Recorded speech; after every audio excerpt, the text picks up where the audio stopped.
Good afternoon. I'm Mike, and I did my community health project on the electronic cigarette. Over the course of my project, I tried to get a better understanding of how people perceive the electronic cigarette. I talked to non-smokers, electronic cigarette smokers, and traditional smokers to try and understand the perceptions of electronic cigarettes. I also studied the background of electronic cigarettes with a special focus on the health risks. So the modern electronic cigarette started around 2003, didn't really take off until a few years after that.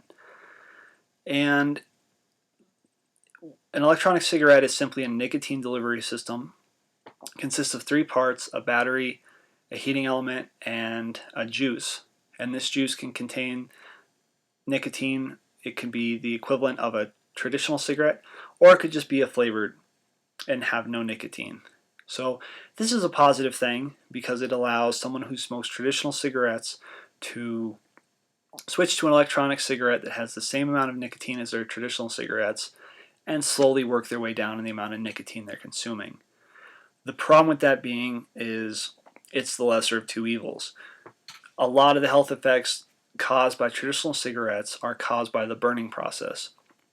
Now, an electronic cigarette doesn't actually burn anything, but there's a heating element that vaporizes this juice. And as it does, it still causes a lot of chemicals to be drawn into the lungs, and there are still carcinogens, there are still toxins, there are still dangers to the e-cigarette user. The other problem with this is, with a traditional cigarette, you would say, get your smoke break, go outside, smoke a cigarette, come back inside and be done until your next smoke break. An electronic cigarette can be used very differently in the fact that it can be kept in your pocket, pulled out basically whenever you want, and smoked. So even though you may be using a juice that contains less nicotine than a traditional cigarette, the usage habits can be slightly different.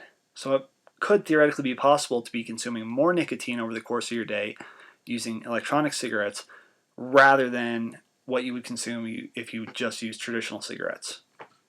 Another safety issue is, I talked to my sister who's a nurse in San Diego.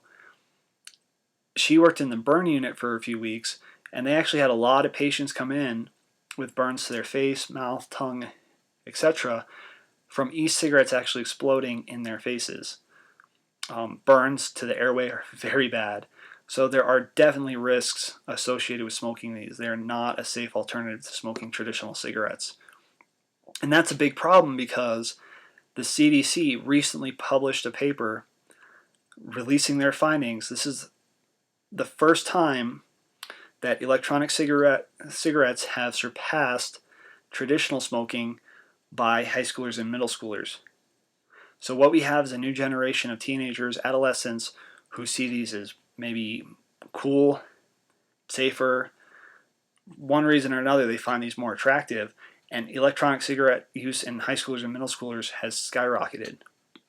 And again, you may have this perception that they're safer, but they're really not. There are a ton of adverse effects with these.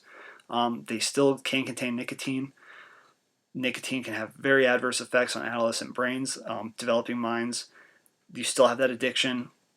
And that's part of the fear, is that this will serve as a kind of gateway drug where middle schoolers, high schoolers may use these, get addicted to nicotine, and then go to traditional tobacco use.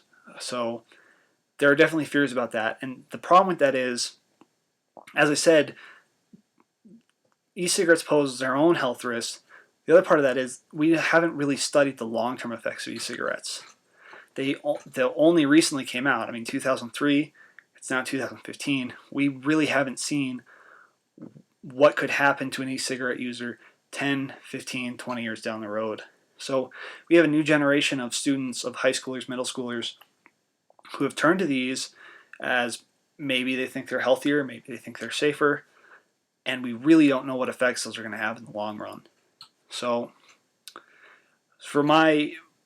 on the community side of it, as far as how to manage this, I propose really a two-pronged attack. The first being, I really think we need to address education and research. So definitely need to talk to middle schoolers, high schoolers, make sure they understand that this is not a safe alternative to traditional cigarettes. We need to have education, anti-smoking, all the stuff we already have for traditional tobacco, we need to have that for electronic cigarettes. The other part of that is just the research. As I said, some of the studies I looked at, the ones that have actually been published, have been published fairly recently. Several of them came out earlier this year. So there's not a very large volume of electronic cigarette studies. So we definitely need to do a lot more studies and a lot more education. Another part of that is the regulation. So this for me is where it gets a little tricky, because I did talk to people. One gentleman smoking 20 plus years, tried quitting in the past, was able to quit smoking using electronic cigarettes. He was very happy about that. And again, it's the lesser of two evils. They still pose risks, but I think they should be available to people who want to quit smoking. I think they can be, if used properly, they can be used to help somebody quit smoking. So I think we definitely need to address the regulation of electronic cigarettes, but my worry is that they are overregulated to where people who could use them to quit smoking no longer have that ability. So it's a very interesting topic. There's a lot about it in the news, and it'll be really interesting to see what happens in the coming years. So I found it very interesting. Hopefully you did too. Thank you very much for your time.